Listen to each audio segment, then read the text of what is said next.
everybody, DKOC here, and welcome finally to another franchise ranking. I'm sorry that it's been a little while since I've done a franchise ranking. I've been looking for a franchise to do a ranking on. That'll be a lot of fun. I know some people want to see me do it, but I don't really want to do that just yet because it is, in my opinion, a very straightforward franchise to rank. I don't think the ranking is very suspenseful at all. There's only 3 movies technically, so I'm going to go ahead and hold off on that one, and instead I have decided to rank Paranormal Activity, and I don't expect a ton of people to watch this because this isn't a very beloved horror franchise, and I definitely understand why.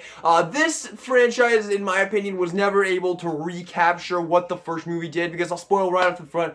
The first movie in here is absolutely brilliant, but in my opinion, none of the sequels were really able to capture it that well, and I only watched this franchise for the first time last year, around the end of last year was my first time watching the whole franchise. I watched the entire franchise in like 2 days, yeah, I'm pretty looking forward to doing this ranking. I think it will be fun. One thing I will say before I get into this is if you are interested in checking this franchise out, I highly recommend the Blu-ray collection. This is an absolutely amazing collection. This features all the movies with all the alternate endings, although it might not come with all the alternate endings, which I'll talk about a little bit here, but this is a great collection. I really like it. All the movies come on separate Blu-rays, as you can see here. All the movies come on separate Blu-rays. It's an excellent collection. I highly recommend it. So, without further ado, I'm not going to waste any time. I'm going to jump right into the ranking. And without being said, let's get into number 6, which is obviously The Ghost Dimension. Oh my goodness, what a god-awful film.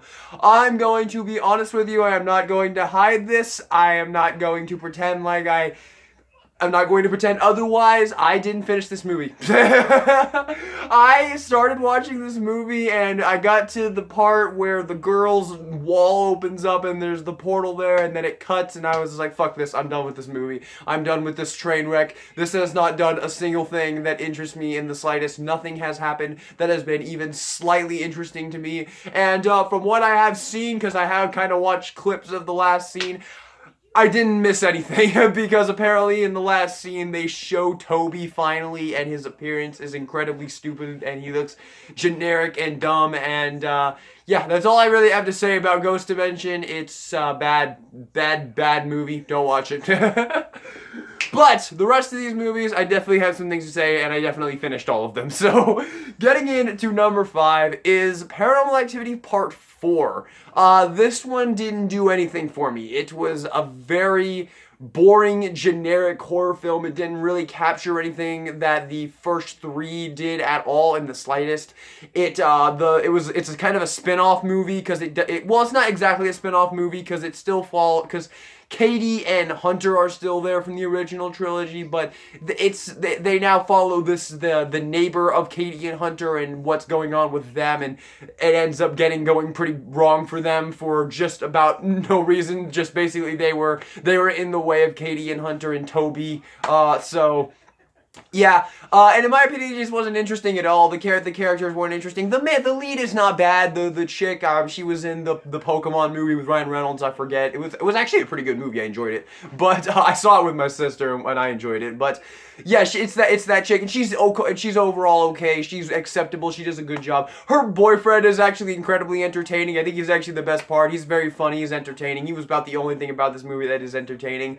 But overall, like I said before, this movie just does nothing for me. There is this really cool scene, this very suspenseful scene, and it's pretty much the only one in the entire movie, where like 5 minutes before the scene happens, a knife flies up into the ceiling, and a character walks over right after the knife flew up, and then that knife never comes down until until another scene that happens like 5-10 minutes afterwards. So the whole time that knife is up there, and you're just wondering when the hell it's gonna come down. That was cool, and there was also another cool setup for the movie. Another cool setup with the Kinect. The Kinect is like doing this kind of dot matrix type thingy. It's not a dot matrix. I don't know what to call it. It's that right there. It does that, and it's cool, and it does offer it. It does add some neat little scenes and some cool scares, but overall, in my opinion, Paranormal Activity 4 does nothing. I wouldn't really recommend you watch it. I would honestly recommend, if you're going to watch the franchise, just watch the original trilogy and kind of skip the rest of them. But that being said, Part 4 is not nearly as bad as The Ghost Dimension, but it's still not great in my opinion. So That is number 5, Paranormal Activity Part 4. Coming in at the number 4 spot on this list is The Marked Ones. Paranormal Activity, The Marked Ones. This is another one that you should skip because this movie is awful. However, unlike The Ghost Dimension, this movie is awful, but it's so awful that it's actually pretty entertaining and pretty enjoyable. And if you are in the mood to watch a terrible movie that you know is going to be god-awful, like The Fanatic or The Room, if you're in the mood to watch one of those, Paranormal Activity, The Marked Ones might be, honestly, a decent one to go with, because this movie is terrible, and it's entertaining, and there is some pretty funny and dumb moments, and the actors overall take it pretty seriously, and they do a decent job. They are very convincing. The main character in particular, he does a good job, and the main story is entertaining. It's funny, it's interesting in a very, like, you cannot take it seriously in the slightest way, because it doesn't take itself seriously in the slightest way. But overall, this movie is entertaining, and that's about the biggest thing I can give it. I would probably give the movie like a 4 out of 10 because it's entertaining, and when I watched it, I was effectively entertained. So I cannot tell you that you should never watch this movie because it's like I've already said, it's entertaining. You can pretty much sum up the movie right there. It's entertaining, but it is not good in the slightest. But yeah, that is number 4, The Marked Ones. But now that we've gotten those out of the way, let's get to the real movies in this franchise. The original trilogy of this franchise is absolutely great in my opinion. Coming in at the number 3 spot on this list is Paranormal Activity Part 2. This was the weakest of the original trilogy for me, but this was still a highly enjoyable horror film. It was effective, it was creepy, it was suspenseful, and it did what it set out to do and did it pretty well in my opinion. Now, this movie is a prequel to the first movie, and the weirdest thing about the original trilogy of this movie is they go backwards. So the next time I watch this franchise, I am totally going to watch the third one, then the second one, then the first one, because that's the way the story goes. That is how the story transitions in this franchise. So if you're going to watch this for the first time, maybe consider watching it 3, then 2, then 1, because that's how the story goes, and it honestly might make a little bit more sense then. But it's still, 2 is the weakest one because it's a prequel, but it doesn't do.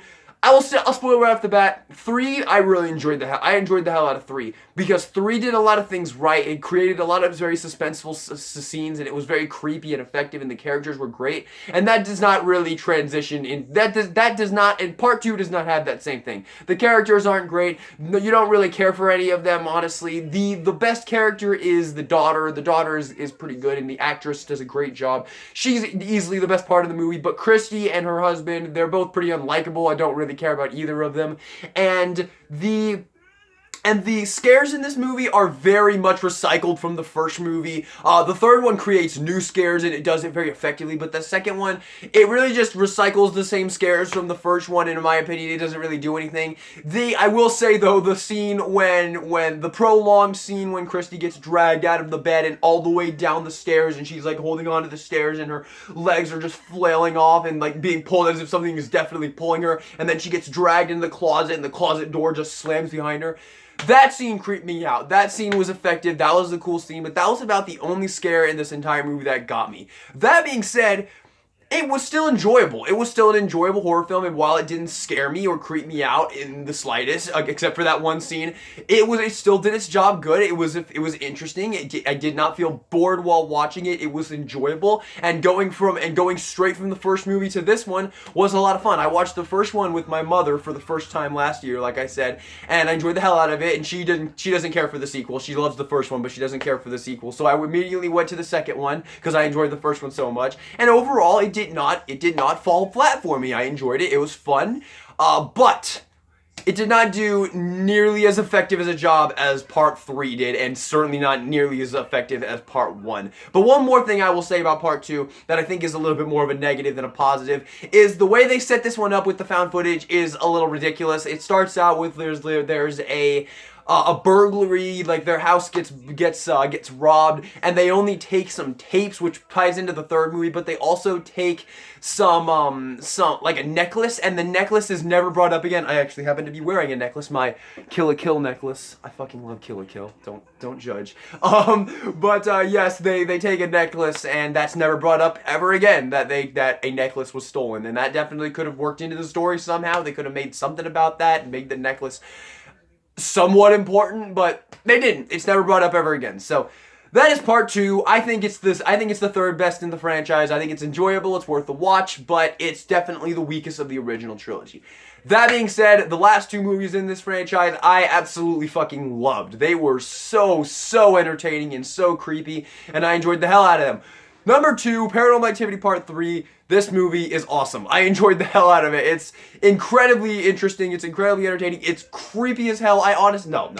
Okay. I almost just said I struggled to say that that's the creepiest one of the franchise, but no, I take that back immediately. The first one's far creepier than the third one, but this movie is creepy. It's effective, and it's the characters are great in this one as well. That's another thing. The characters are great in this one. Your main character is Dennis. He's like the stepfather of Christy and Katie, and he is just awesome. He is the best male character in this entire franchise. He is entertaining. You follow him. You're interested with him. You're interested with his thing. He does so many. He's honestly incredibly entertaining. There's one moment that sets up some really great scenes in the movie where he takes apart a fan and puts a camera on the fan, and the fan like oscillates like this way and this way. He's just a great character. I loved him. I thought he was an awesome character, probably the best in the entire franchise actually. And then the rest of the characters, Julie, she's probably the best skeptic character. There's always a skeptic character in these movies. There's always one character that doesn't believe what's going on is actually happening, and she's probably the best and the strongest of them all. She's likable. She's interesting, and both of the kids do it very well as well. Katie doesn't really get a lot in this movie. Christy is the main focus when it comes to the 2 kids, but Christy is effectively creepy in this movie. She is effectively very creepy in this movie, and Toby in particular. This is the movie where they name the villain of this franchise, which is Toby the Demon, which is the same demon from the entire franchise. And yeah, well, actually, I don't know if it's the same one from the March ones. It might be, but I don't know for a fact. But Toby. This is the movie where they name Toby, and he becomes more of a horror icon than he ever was, because before they never showed him and they never gave him a name, but now you actually have seen him and he does have a name. But and yeah, he's overall horror icon. He's creepy. He does what he's supposed to do, which is scare the shit out of the audience, and he does it effectively. And the scares in this movie are by far the best part. There are some really effective scares in this movie, some really great scenes. Like I said, the oscillating fan sets up some of the best scenes in the entire franchise, in my opinion. One of the best scares in this movie is there is a ghost sheet. There's like a sheet, like a ghost sheet, and it's standing there, and the fan oscillates, and the sheet is standing there, and then it turns back, and it goes back, and the sheet's gone, and then it goes back, and the babysitter is sitting on the desk. She was the whole time, by the way, and the sheet is right behind her, and before the thing starts moving this way again, it like barely starts moving again, and then the sheet just falls and there's nothing there. It's effective and creepy. And there's also probably the best scene, which I think is actually probably one of the most iconic scenes in the entire franchise, one that you might have actually seen without even seeing the franchise, is the scene when the mother walks away and the fan is following her, and then it comes back around as she walks back over, and her entire kitchen is gone. Everything in her kitchen is gone, and it's like on the ceiling, and she walks over and the fan is there, and it's in the shot with her in it, and then everything falls from the ceiling at the exact same time.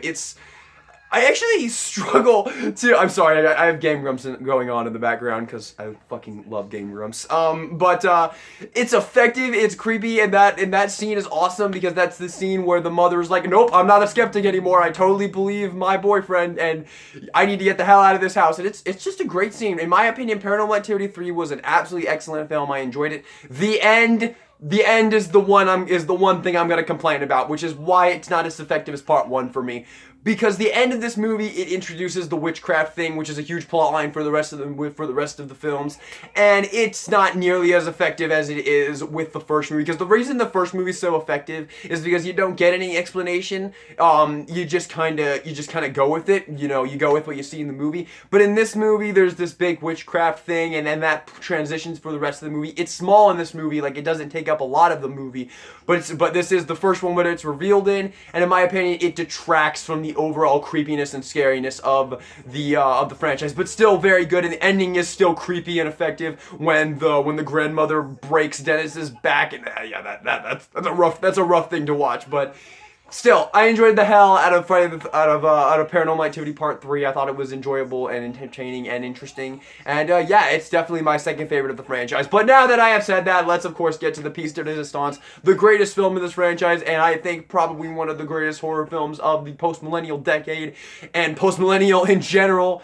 The original Paranormal Activity. This movie creeped the ever-living shit out of me the first time I watched it. Like I said, I watched this for the first time last year with my mother, who is a huge fan of this movie, and it scared the shit out of me. This movie is so creepy and so effective and suspenseful, and it absolutely delivered on everything I was hoping it would. This movie is so creepy, and the scares are easily the most effective in this movie because because when you first watch this movie, assuming you don't watch it in the way you're supposed to, which is 3, 2, and then 1, well, obviously, I mean, the first two are prequels, so if you wanted to watch the story correctly, you would watch it 3, 2, 1. But if you watch this properly, like you watch the first one first, you don't get any explanation with Toby, with the witchcraft, with the cult. You don't get any of that information, and you just follow this family who is being tormented by a spirit or a demon, and that's what you get. You don't get a name of the demon, and you don't get the reason why the demon is happening, and that's why it's so effective. It's simple and it's creepy and it's so effective. And the scares in this movie are just the best part. They are so creepy. This movie effectively makes you feel unsafe because everything takes place in these people's home, and you're sitting there in bed with all your lights off and you're watching this movie, and you totally feel like you're in the same exact spot, and you hear a noise and maybe you hear a sound that you would usually never pay any mind to whatsoever, but when you're watching this movie, you hear that sound, you're like, what the fuck was that? It's that kind of creepy, and it is effective as hell. And another thing about this movie is, while it is really creepy and suspenseful, it also isn't like, it doesn't hit you over the head with it. They're all very, how you should say, they're very small scares. This movie doesn't throw blood and guts at you like it does. There's hardly a drop of blood. There's only like one little bit of blood at the very end of the movie, and you don't even really see it that much. This movie doesn't take that approach. This is a rated R movie, and it is rated R because it's creepy. That should say it right there. There is no nudity. There is no blood guts galore. It's not like a Saw or anything. It is rated R because it's creepy and scary.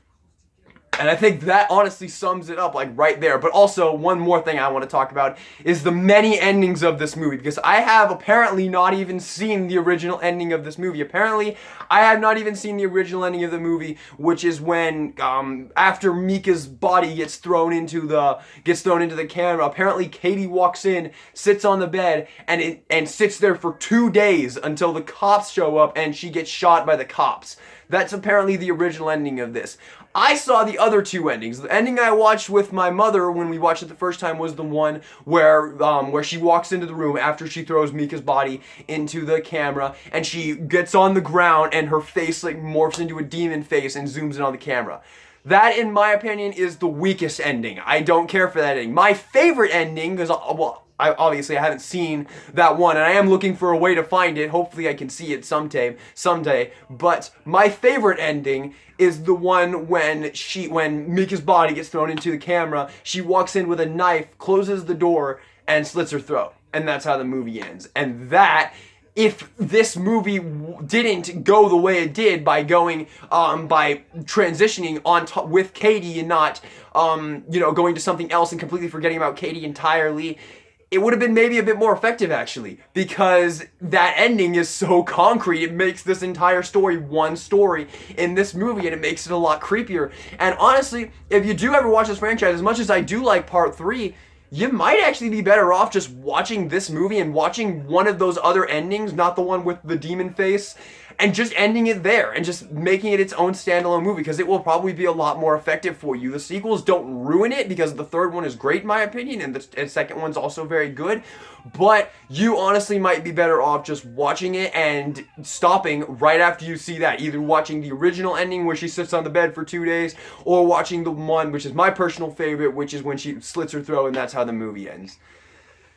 So that's it, everybody. That is about everything I can say with the ranking of the Paranormal Activity franchise. I would love to know your guys' thoughts on Paranormal Activity. Leave them in the comment section down below, because I know this is not one of those franchises that is very beloved. Found footage is generally frowned upon. I don't hate found footage. I love the original, The Blair Witch Project. I liked the sequel, The Blair Witch, and I enjoy the first, and I enjoy the hell out of the original trilogy of Paranormal Activity. I like the Wreck movies, except for the third one. Fuck that movie. But I am a fan of found footage. If you're not a fan of found footage, like most people seem to be, then you know it's not for you. You don't have to curse the hell out of me, because I got a lot of hate for saying I really liked the Blair Witch, the 2016 movie, and I'm like, you know, opinions are opinions. Other people can, you know, you don't have to agree. You don't have to think found footage is creepy. You don't have to think the Blair Witch is a creepy movie, but I do, and I mean, that's my opinion. So just gonna throw that out there before I sign off. But with that being said, everybody, thank you all so much for watching this video. I hope you enjoyed it. Subscribe for more horror content, and leave me in the comments down below your ranking on the Paranormal Activity franchise. With that being said, this is DK Guillotine, signing out.